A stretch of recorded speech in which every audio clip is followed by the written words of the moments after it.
complaining. Oh, Okay. There's no snow on the ground. It's not raining. There's a little sunshine.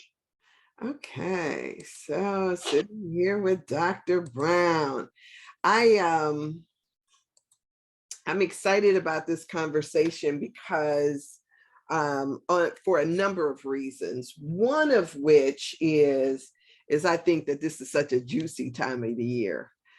Um, is juicy in that there is a lot of um,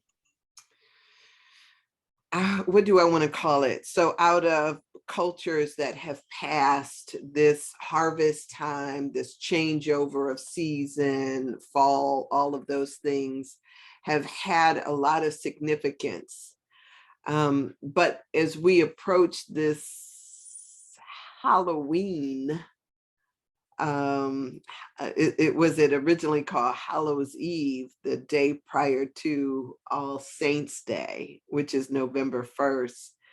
There is so much symbolism, I think, that we can look at out of this day. What has this time meant for you?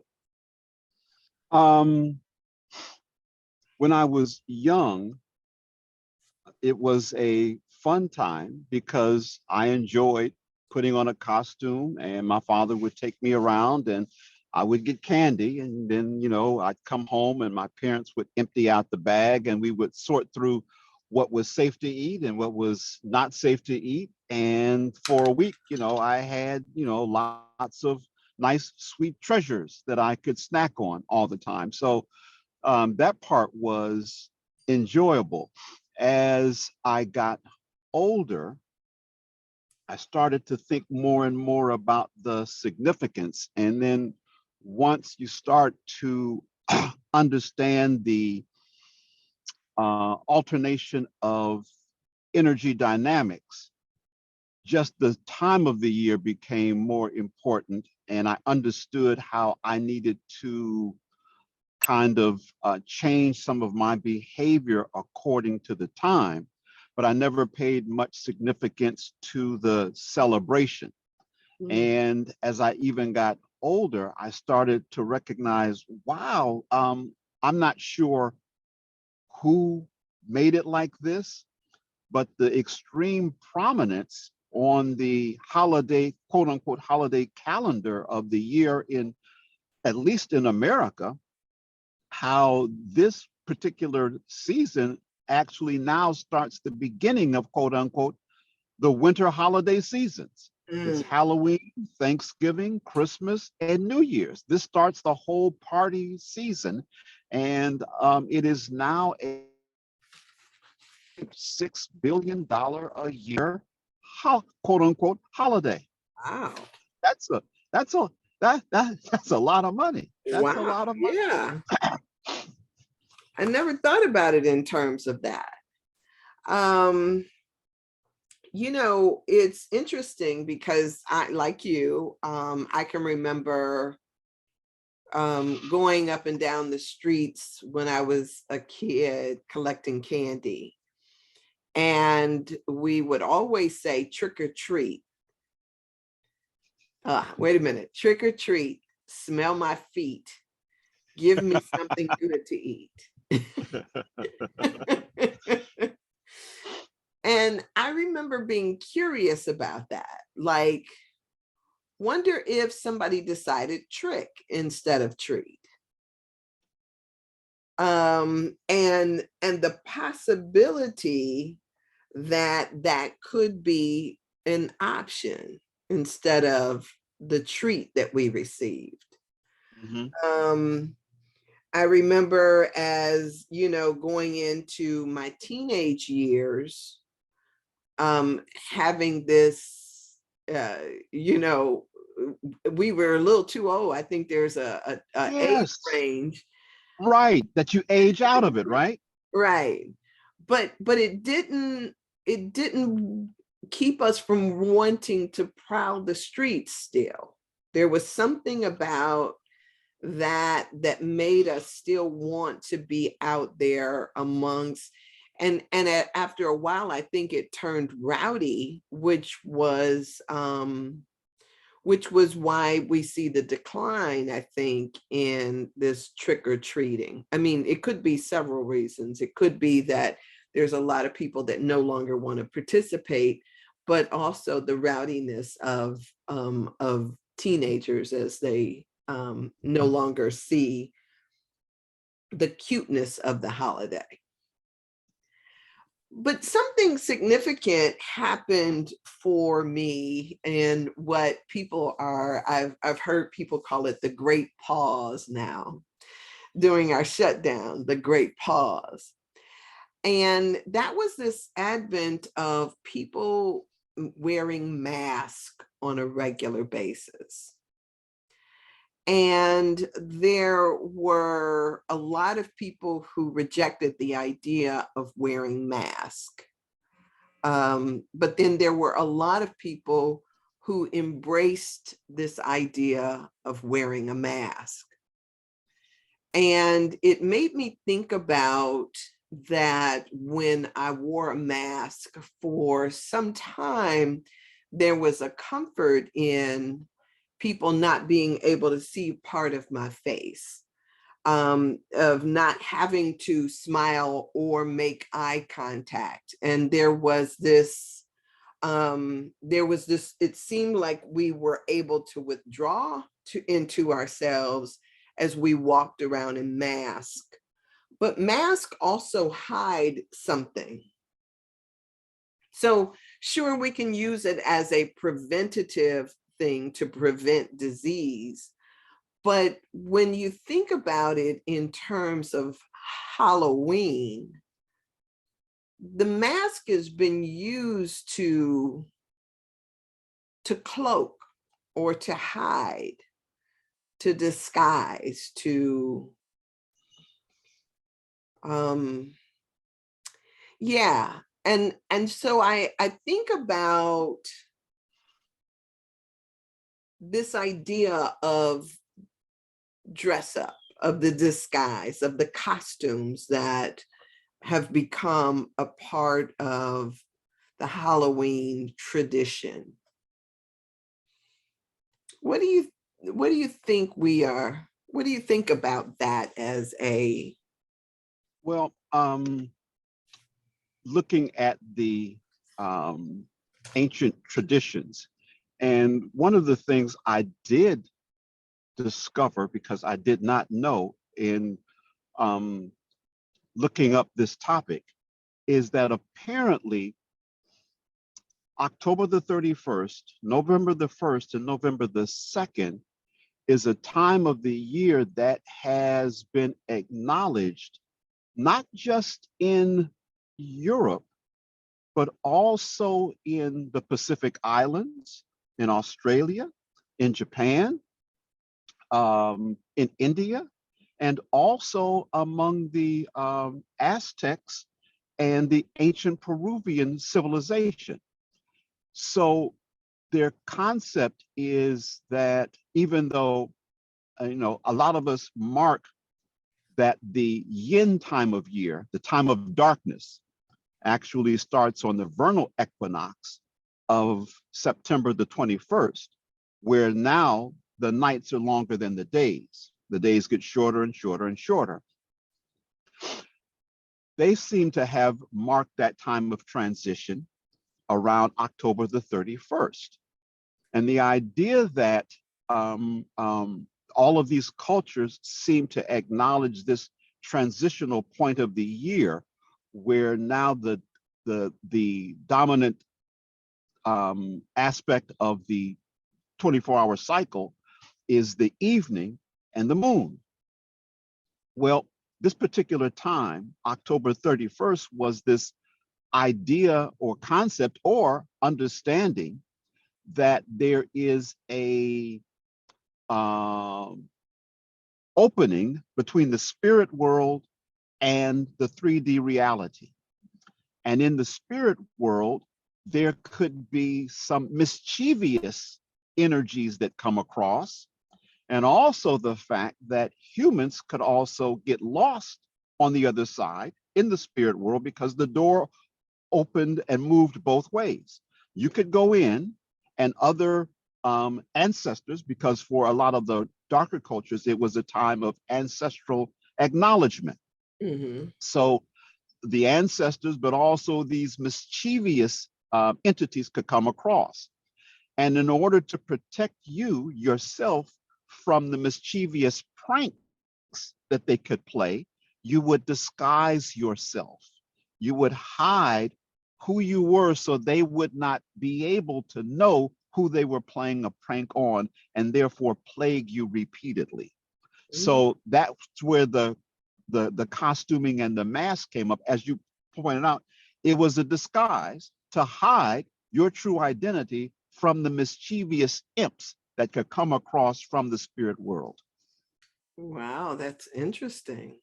But the idea of ancestral acknowledgement that this time of year in a number of cultures, Northern Hemisphere and Southern Hemisphere, a time where the ancestors could be communicated with much more easily. And in fact, where we get the Halloween from Samhain, which was the Celtic version of this, the Druids, it was the time when they did their most prestigious divinations Mm, because they could communicate with the spirit world much easily at this time. mm, So that's where the disguises come from. But it now, the one that we see now is a hodgepodge of different traditions and things that have been coming through, especially from Europe since about the 3rd century AD, when the Romans, in terms of spreading Christianity, had to co-opt a lot of the pagan symbolism and pagan holidays so that they could spread their brand of Christianity. And so, as you know, as you pointed out, November the 1st is All Saints Day. It's when the church was going to honor their most prestigious saints. And then the next day, November the 2nd, was All Souls Day, where they acknowledged the spirit of the honored lay people who had passed. But mm. the night before was All Hallows Eve, and they tried to demonize that to keep people focused on the All Saints Day. But as around the world, not many of us knew anything about All Saints Day, but we certainly all knew about All Hallows Eve. So that particular programming didn't take, just the opposite took. Mhm. There was a wonderful little show that I watched some time ago. I do believe it was is Latinx, Spanish language, and it was called Coco. It was an animated little show. Did Yes, you see that? right. I did not, but in researching this, I heard about the Day of the Dead Yes. and how Coco had presented that. Yes. Right, right. And I thought it was very insightful in talking about how important it is to our ancestors that there be a remembrance of them, that the dead still have walk among us, so to speak, but have a particular agency when it comes down to our lives. But it's really interesting to me when I think about it, because as you pointed out, there's so much that is from out of our cultures that acknowledge our ancestors that have passed. And I can remember people making it seem as though that the problems that we have with epigenetics, or if we talk about trauma and how trauma lives on through us, the problem that many people have supposed is that there is not a, how do I say, that maybe what's buried was not necessarily dead, when it was. Yeah, that's cute. That's nice. You're right. Yeah, yeah, yeah. So, That so it lives on. right. Yeah. And so just because it is beneath the surface doesn't mean that it doesn't have that the effects or whatever it was purposed to do does not still is not still a purpose. Well, you're referencing a metaphysical truth.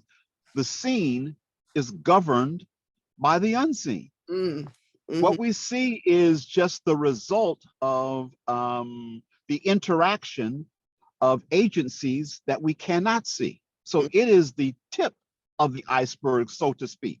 mhm, And right, and our DNA, as you say, is responsible not just for our physical appearances, but for some of our habitual behavior patterns. mhm, Also the reservoir of ancestral memories. mhm, And so that idea, but it made me, since we're talking about this topic, I immediately thought when you talked about the what's dead is not gone, I immediately went to vampires coming out of the coffin. mm. you know, it looks dead, but actually it's ready to come up at a certain point and plague you. Now, see, now you brought up something equally as juicy as this is this idea about vampires. You know, we usually think of vampires as some entity that is supposed to be dead that comes up and sucks our blood, but rarely do we see the vampires that walk among us every day and suck our energy. Or acknowledge that they are such.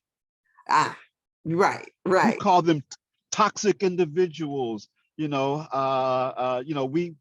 give them all kind of secular names, so to speak, Mm, as opposed to the idea of what they really do, mhm. physiologically, and that is rob you of your energy. Mm-hmm. Mm-hmm. Some unconsciously, some consciously. Right, right. But the effects are still the same. Oh yes, oh And yes. and so and so while we vampires are not necessarily date specific, whereas Halloween is. And so this idea of there being a door open in between the spirit world and the 3D world is one that is really interesting for me too, that a lot of times you'll see people during this time of the year who have felt somewhat like social outcast any other time, feeling as if now on this particular day, they are free to walk among us as they are without anybody batting an eye at it, because there's the expectation that everybody should be in disguise. I had not considered that. Yeah, I mean, I think that this, when we think about the reasons why people wear disguises, I mean, a little different from the mask, but sometimes the reason why people wear a disguise is that they have some kind of issue or something with their own ability to accept themselves. Um, for whatever reason, it could be that there's a deformity, or it could be just that there's a social stigma that may be attached. Well, Um, in that case, it doesn't have to then actually be a physical mask. If you are smiling and pretending that you like somebody mm, because you want to deceive them and have them drop their guard so that you can do whatever it is, exploit them in what kind of ever way that you want to, whether, and it doesn't necessarily have to necessarily be very malicious, because sometimes you just want other people to like you. So Mm, you pretend to be a certain way that you may not necessarily be. You may agree to, I'll go to this place with you because you want to go. I don't particularly like it, but I'll pretend I like it. When we're young, I think that's a lot more common, especially as we become interested in the opposite sex. So a woman may pretend that she likes sports when actually she doesn't. But in order to hang out with the guy because he likes it, she'll do it. Men may not like certain movies or may not like the theater, mm. but because he's interested in the woman who does, okay, I'll go ahead and do that. But in so many ways, until we learn to accept our own authenticity, we may not wear a physical mask, but we may pretend to be something that we're actually not. Oh, We that's may hide our emotions and feelings because, for whatever reason, we don't feel comfortable in letting the world know these certain things about us. That's so true. And it's amazing though, as we age, I think that we get more to a place of where we accept ourselves. I think to some degree, like for me, when I do my morning stuff, I feel a certain level of exposure, like I'm putting all my stuff out there. And so with it comes this certain level of exposure, which a lot of people would be uncomfortable with. But I believe that it is a stepping into a um, I, I don't know if I want to say into the, maybe it's owning my silver. Maybe it is the old hag role that once you get past a certain level of neediness, then it comes that you can now display your truth. But in our society, I don't know that there is there's a place for it, because what we've done with our religion is we have where say for instance issue is the trickster god in Yoruba, I do believe it Yes, is. ma'am. That's right. That's right. That's Right. right. So they have a trickster. And Yes. the God that we worship here is very serious. I mean, the God that we worship here, people can't even laugh at. Not necessarily, because what's the story in Genesis? There is still a deceiver in the garden. Ah, And yeah. that is, and that's no different from Alegba or Eshu, the trickster. But the trickster is not external. The trickster is the self-delusion that we perpetrate on ourselves. Oh, oh, It's our own thoughts that delude us to the certain reality that exists, or pretending. I think I can say, I love you. I love you. But if you cross me and I scream and yell, curse you, how can I convince myself I love you? But I can tell myself that. I may even be able to convince you to adjust your thoughts, that you'll say, he loves me. He's not a nice person. He just has moments. The words that we speak, that is the serpent, and that is Eshu. hmm. The words that we use to rationalize certain things that truly are not real. That is the deceiver that we all carry, that we all have to be careful of. Oh, so okay. So wait, because this is, this is so the serpent lies within. Seduces, whispers. What whispers? Your own internal dialogue. Mm. It's not a ravaging bull, it's quiet. And it seduces you because it speaks a language that you like. And it moves harmoniously. It's very willowy. it seduces. You know, when the guy is guys in India and they're mesmerizing the snake, how do they do it? They do it with their body moving, and the snake moves in rhythm with them, and they hypnotize it. It's not an aggressive movement. It's very melodic and mellifluous. And that's what the snake does. Mm. That's what Eshu does. He laughs. He, you know, when like comics, they can get you to accept something that may otherwise you may not accept if they make you laugh. If they Right. make you laugh, and that opens the doorway for the truth that they want to give to you. That's how this cleverness works. That's how that seduction works. And we do it to ourselves all the time until we have to acknowledge there's a voice of God, and then there's my voice. And how do I distinguish between the two and make my voice God's voice? To make my thoughts in alignment with what God wants me to do, as opposed to, like, I'm going to do it because I like it. I like fried chicken, even though the doctor said my cholesterol is 400. I'm taking my Lipitor every day, but I'm going to eat this fried chicken. Even though I've had a heart attack, even though I've had bypass, I like it, I'm going to do it. As opposed to the divine forces that, look, I need you to be better than what you are. And you can do this. I'm going to do it because that's just the way I am. I'm just that way. We have all sorts of delusional thoughts that we tell ourselves because human beings have this wonderful magical trick. We can rationalize anything that we free will choose to do. This is true.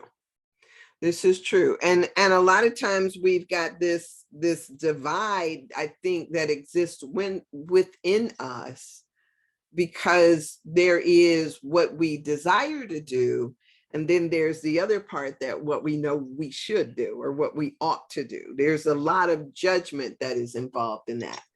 But and hence, let me just put a quick spin in the health and wellness, and that disharmony between what you feel and what you think is a nidus for disease, because you are not in unity or harmony with yourself. So between what you feel and what you think is, it's like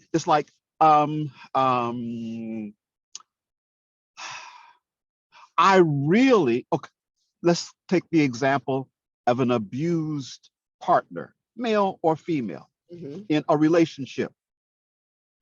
I really want to be with this person for whatever reason. I really enjoy being with this person, but I know they're bad for me because they have me doing all the wrong things that I was taught never to do. I'm with this person and they've got me out here maybe conniving and conning something. Or young girl, I'm out here selling my body because he tells me he loves me and he's going to provide for me, even though inside of her she knows that's wrong.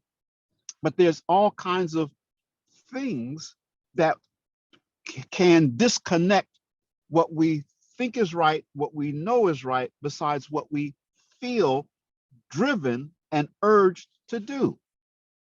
And so that disharmony, that's a energetic imbalance, which can lead to all sorts of other issues. But that was just one aside on what you were talking about, how that affects us in other ways too. That mind, body, spirit dynamic is very, very real. And when we're talking about the unity in all things, it has to start with unity within us. Mind, body, and spirit have to be one. They used to talk about Bruce Lee a lot. And one of the things that he was so capable of doing, a little guy, but he could take his fist and put it an inch from somebody and knock a 200-pound man, 10 to 20 meters away with a 1-inch punch. Why? because his mind, body, and spirit was in such harmony. He had this energetic power that he could manipulate. But when you are not in accord, your power level is diminished considerably. Right. And that is part of the power to heal yourself and the power to transform yourself. Mm-hmm. Mm-hmm. Okay. I don't know how we got from Halloween to this, but here we are. Yeah. No, it's all good. You know, so it's really interesting to me because there is, I think as I was looking at this, I was thinking about it in the sense of you know, of what is hidden. And you gave us some of the reasons why we hide from things, whether it is us hiding from spirits that might want to cause us harm, or if we are hiding some aspect of ourselves in a desire to want to be liked. There is still this level of hiding or subterfuge. And I wonder what is, you know, not only what we feel empowered to do through our disassociation with self. You know, and I guess that the reason why I say that is because I think that there has to be a level of losing yourself in order to claim yourself, if that makes sense. It makes eminent sense, because I would just change the wording a bit. This vehicle that we operate, the part of us has a reptile brain. It is over 700 million years old. It is the part that runs our autonomic nervous system, but it is also the source of our survival instincts, survival above all else. Next comes the mammalian brain, which is about 300 million years old. And that puts us in tribes and groups, but it also gives us passion. Reptiles, cold-blooded; mammals, warm-blooded. They have passion. They have attachment to each other. Then there's the caveman brain, about maybe 150 million years old, the tool-making brain. So we have this several 100 million-year programming inside of us that is based upon the animal world. That's why in certain cultures, they put animal heads on human bodies to denote inside of us is a true zoo. There's a whole menagerie of animals driving you. And what you're trying to lose is them running the show versus the divine aspect of us that inhabits this vehicle running the show and using the energy that the animals provide. That's the body of the lion that the head of the Sphinx is on. This animating energy behind us that we can use for so many things, but we let it run our lives, govern who we're going to marry, govern what we're going to eat, govern how we're going to behave, instead of a clear-headed, thinking, reasoning being in harmony with the laws of God, with nature all around us, making the decision based upon that, as opposed to what the animal wants to do. Because the animal in men, when we're teenagers, well, if there's a woman that's available for sex, that's all I need. And it doesn't matter how many, that's great, you know. And then when you become older, you recognize the emotional damage that you can be doing to other beings out here, women that you may have disrespected, But the animal says that that's okay.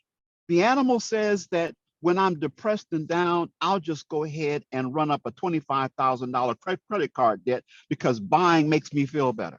The animal drives us to do all sorts of things. That's what we're trying not to lose, but to control. And when we're in control, now we're in the divine aspect of our being, but what we're growing out of, that 100 million-year-old creature that wants food, clothing, and shelter, irregardless of the how I have to get it, obtain it, or whatever. And the more I can get, the safer, the more secure I am, even if it means others don't have. Mm, And we're trying to grow beyond that. mm. That's good. And so this idea of do unto others as you would have them do unto you, the golden rule comes back into play in that, so that we're not motivated by the things that we perceive that control us. Absolutely. Yeah. So how do we in the best of all possible worlds, how do we it was kind of like I talked about earlier today. I thought I was talking about one of the reasons why we meditate is to get to that the unmoved mover within ourselves, that space Yeah. within us that doesn't get caught up on the things that are transient, but rather realizes the stability of self. Mm-hmm. So when we're struggling for survival, though, we never get there because we're always in You're, that chasing mode. you're always in reaction mode Mm, instead of in creative mode. mhm, It's only when you can be still can you be in the create. Now I'm the initiator. But if all you're doing is reacting to all the slings and arrows and the energy rolling your way from everybody, then you're constantly in reaction, as opposed to I have now developed this core of stillness within me so that whatever happens, I can tap into that and be still. And then I can create how this moment should go from now on. mm. Yeah, that's good. That's good. So now, now this is a weird question. So how do you feel about this Halloween? Do you think that there is truly a portal that is possible for us to open to to different dialogues? Here's the other thing that I came across. And so thank you for sending this out last night. So I got a chance to really prepare. How do diverse cultures in South America, Europe, Asia, the South Pacific seem to have a similar kind of acknowledgement of this doorway, this portal, at the same time of the year, since they were never in contact? How did that happen?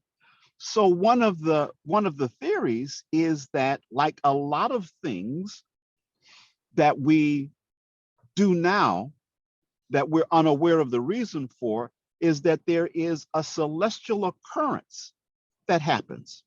And so one of the things is that at this time of year, which is spring in the southern hemisphere and fall in the northern hemisphere, in the southern sky is, after midnight on the 31st, the rise of the constellation of Pleiades. And it is in, I guess, maybe Taurus or something, but it seems to be a constant in the southern and northern hemispheres at this time of year. And so that was the unifying time, because they weren't on the same calendars. Mm-hmm. The calendar of the Mayas and the Aztecs was not the same calendar of the Europeans. Right. So that there is something cosmologically happens. And now whether or not that has an energetic dispensation on Earth to open this up, all I can say is a lot of cultures seem to accept it. And I would not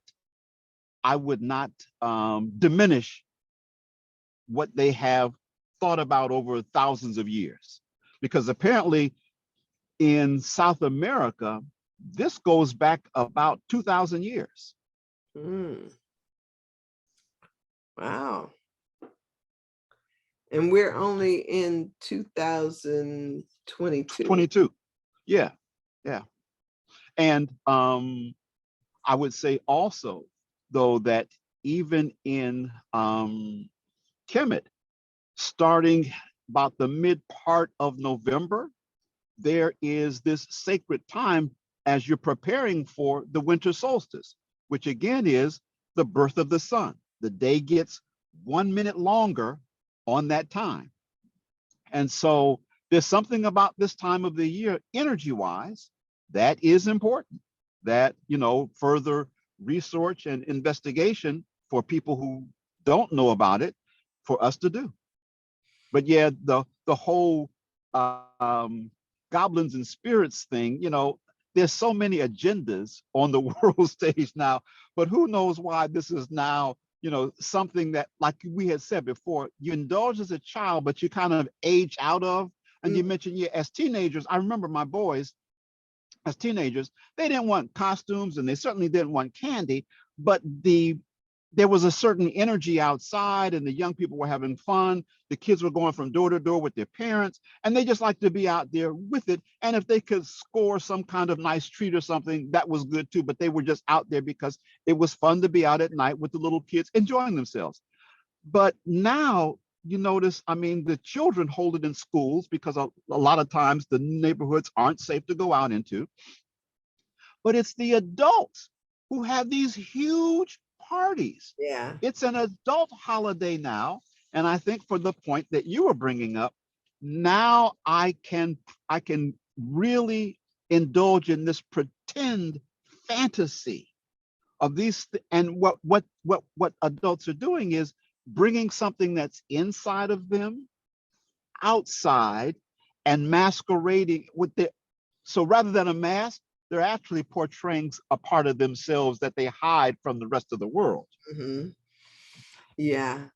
So, it's interesting. A few years back, I went to, prior to the great pause, I went to a seance that was given at a wonderful restaurant down on the near West Side. And at this seance, they had, all kinds of people that came in, but one of the people that they had was a clairvoyant who wanted to talk about spirits that that was coming up and coming through, that she was channeling. And so a lot of times we see that there are people who still participate on some type of level in the rituals that are surrounding this. But I would suppose that is what I've learned as far as epigenetics and me having a whole posse that travels with me as I come into greater awareness of this. I think that Halloween is going to be interesting for me this year. Indeed. It is a truly a special time of year. Yeah. And it's been recognized as such all over the world for quite a long time. Yeah. Any other juicy tidbits? No, you dragged everything that I had in me out. Well, it's really interesting because I think that many people believe that they have been cursed or somehow haunted in some respect or another. And so I would encourage people to maybe think about this as an opportunity or an opening. And to that point, one last thing, I read this book. It was, I forget what the author's name is, but many people ran out and bought it because it was The guy was an astronomer. I do believe he is an astronomer, or I forget what exactly his title is, but he wrote this book called Fear of an All Black Planet, I think it was, or All Black Universe. That was just, that kind of the sales skyrocketed. But when you read the book, he was really this astronomer that was talking about his discoveries as far as the cosmos were concerned. And one of the interesting things that he talked about is that every time somebody proposed something new that didn't fit in with convention, there was this tendency to shut things down for the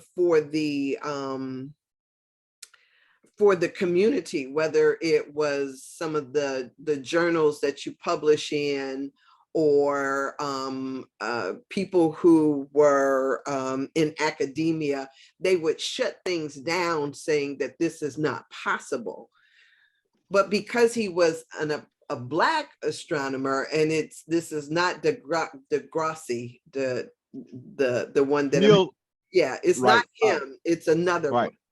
one. But because he already felt like he stood outside of the community, they didn't accept him.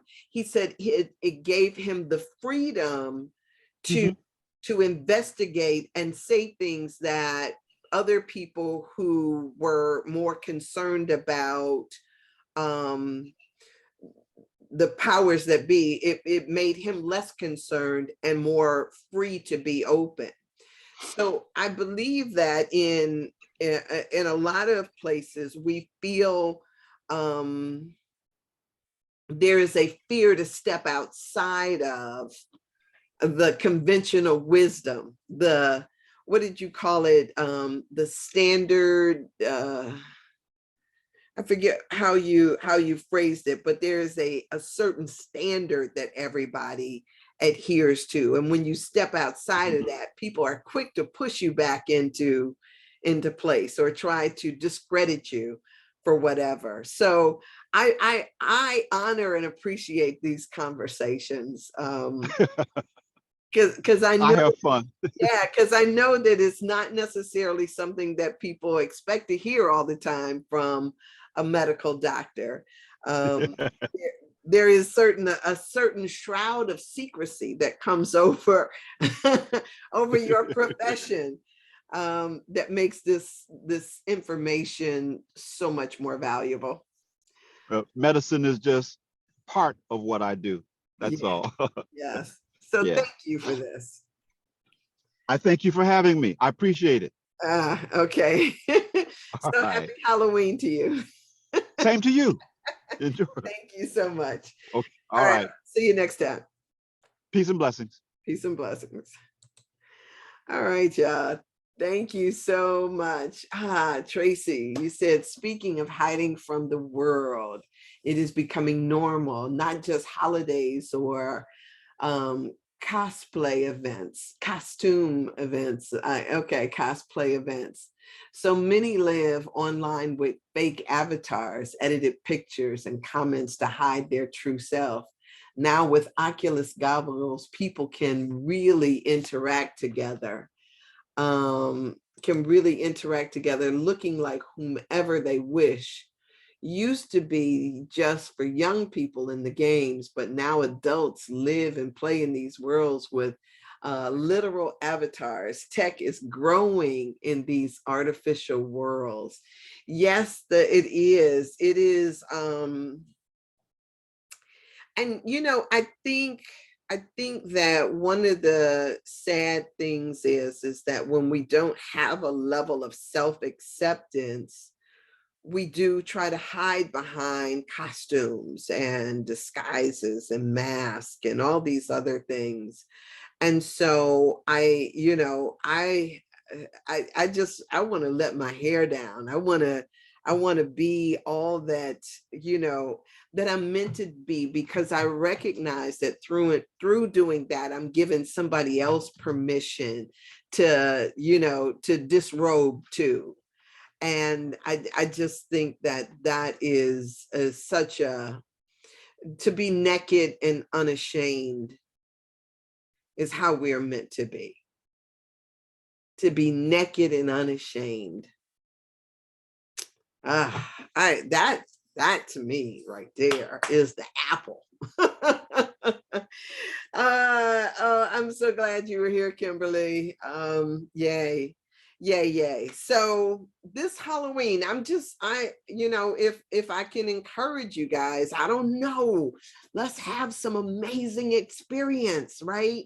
I just really want to, push the envelope on what's possible and see what comes up. So thank you for being here.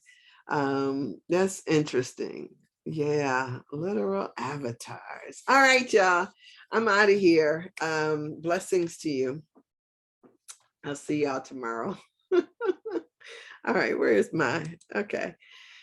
Bye. And Kimberly, I got to find out about yoga class. All right, see ya.